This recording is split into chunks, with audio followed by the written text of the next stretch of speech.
మూవీలో ఇద్దరు స్టార్స్ ఉన్నారు. ప్రభాస్ తో సలార్ 2 తీయాలి. ఎన్టీఆర్ తో మూవీ లైన్ లో ఉంది. షూటింగ్ ఎప్పుడో చెప్పడం లేదు. ప్రీ ప్రొడక్షన్ వర్క్ కూడా జరగడం లేదు. ప్రభాస్ ఎన్టీఆర్ తో ప్రశాంత్ నీల్ సినిమాలు ఉంటాయా ఉండవా అనే డౌట్స్ వస్తున్నాయి.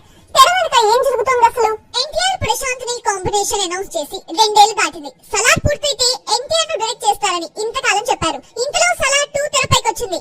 ఇంకేముంది, ఆగస్ట్ లో షూటింగ్ అంటూ ఇందులో నటించిన పృథ్వీరాజ్, సుకుమారన్, శ్రేయా రెడ్డి, బాబీ ఇంటర్వ్యూస్ లో చెప్పారు. ఆగస్ట్ లో షూటింగ్ స్టార్ట్ చేస్తారనుకుంటే ఇప్పట్లో ఈ ప్రాజెక్టు ఉండదు అని ప్రచారం జరుగుతోంది. సలార్ 2 లేకపోవడంపై రకరకాల వార్తలు వినిపిస్తున్నాయి. సీక్వెల్ కోసం 400 కోట్లు పెట్టుబడి పెట్టాల్సి ఉంది. మరోవైపు కాంతారా 2 తీస్తున్న హోంబలే ఫిల్మ్స్ డబ్బులు అడ్జస్ట్ చేయలేక సలార్ 2 ని వాయిదా వేసిందన్న వార్త బయటకొచ్చింది.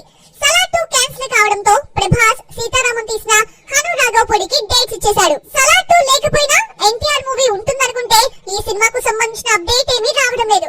ఎన్టీఆర్ ప్రెజెంట్ దేవరను కంప్లీట్ చేసే పనిలో ఉన్నారు. మరోవైపు వార్ 2 షూటింగ్ కూడా చేస్తున్నారు. ప్రశాంత్ నీల్ మూవీకి సంబంధించిన ప్రీ ప్రొడక్షన్ వర్క్ కూడా